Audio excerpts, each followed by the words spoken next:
El libro aborda la proclamación del 14 de abril en un capítulo, pero su propósito es más amplio. Se trata de una refutación de la ley de memoria democrática mediante un repaso de los acontecimientos principales de la Segunda República.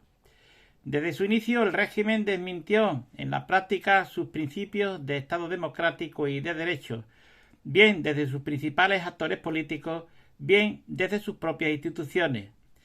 Las elecciones de febrero de 1936 y la posterior destitución de Alcalá Zamora terminaron de arruinar el poco prestigio que conservaba el régimen y privaron de legitimidad democrática al gobierno. Don Jorge García Contel, buenos días. Buenos días, buenos días. Es un placer estar aquí, como usted. Autor de Cartas Boca Arriba.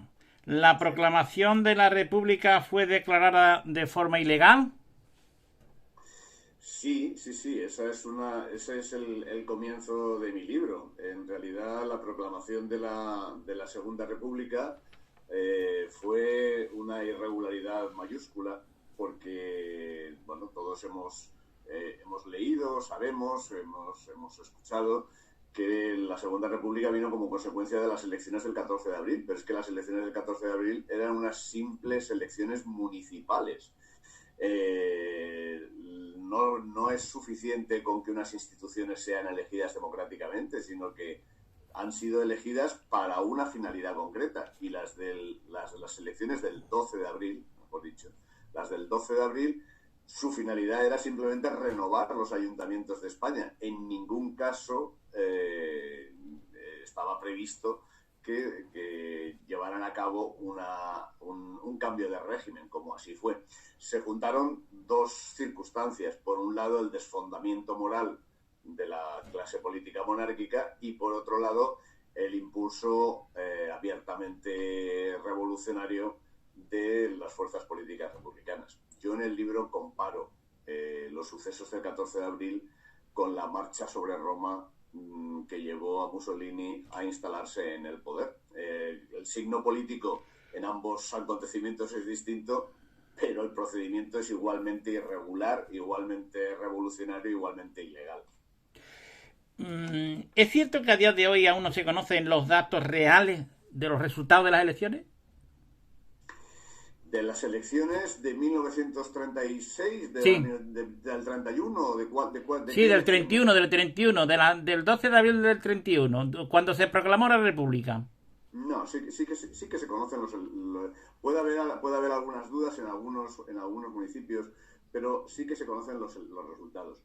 De hecho, podemos afirmar con total rotundidad que la inmensa mayoría de los concejales que salieron elegidos en aquellas elecciones municipales eran de signo político monárquico. De hecho, las elecciones fueron ganadas por los partidos monárquicos. Lo que ocurre es que la peculiaridad fue que en las capitales de provincia el triunfo republicano sí que fue completo y absoluto. Conocemos los resultados. Ya digo que puede haber algunas oscilaciones entre unas fuentes y otras. Puede haber una pequeña oscilación de cifras. Pero en términos generales sí es que se puede afirmar que los conocemos. Y no solamente los conocemos, sino que sin duda alguna las ganaron los partidos monárquicos.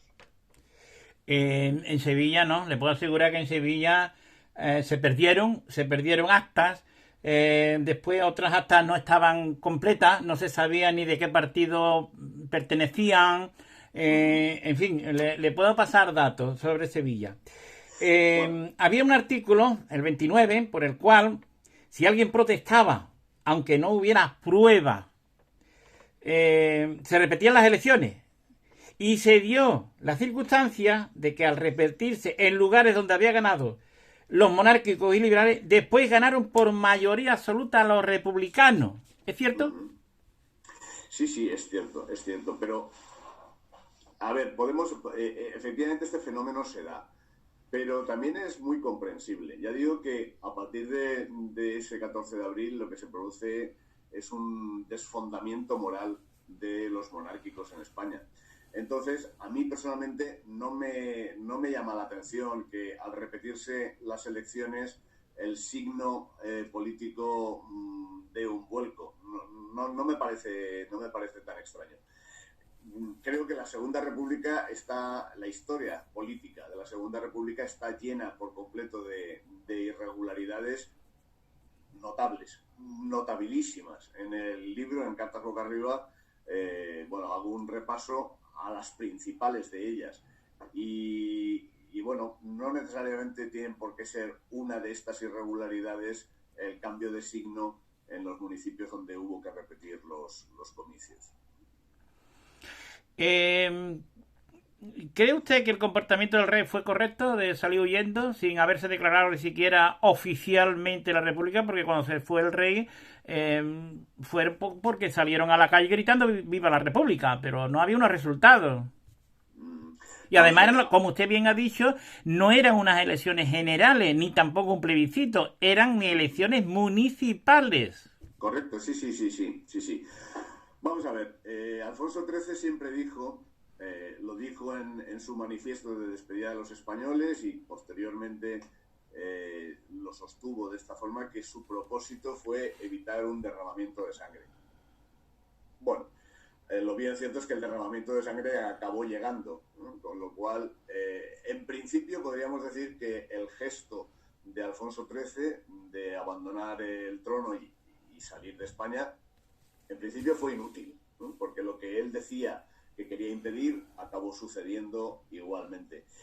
Y por otra parte, bueno, mire, yo se lo digo con toda sinceridad, no soy un entusiasta precisamente de la figura de Alfonso XIII, pero tiendo a comprender las motivaciones que le llevaron a adoptar esa decisión, por una sencilla razón. En el libro lo cuento con cierto detalle.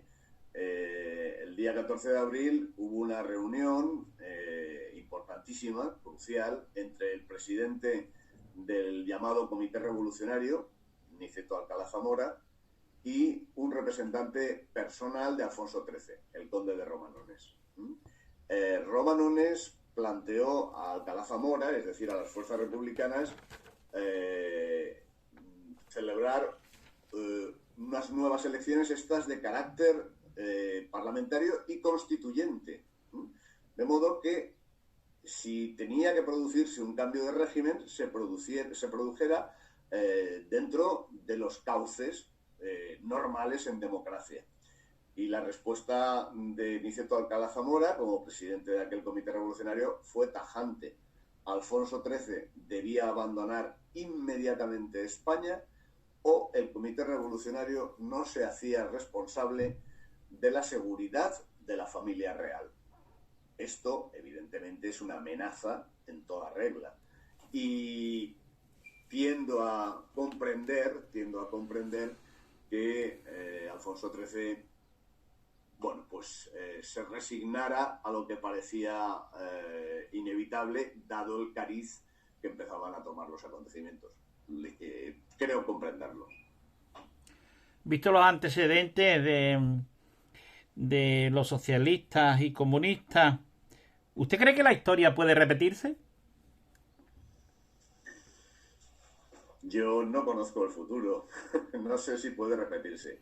Lo que sí sé es que España ha cambiado mucho desde 1931 hasta nuestros días. Estos 90 años largos que han transcurrido nos hacen diferentes, pero no solamente a los españoles como pueblo, a España como nación. Es que las coordenadas políticas no son las mismas. De hecho, sí, existe un partido que se llama Partido Socialista Obrero Español, pero en realidad, ¿qué quiere que le diga?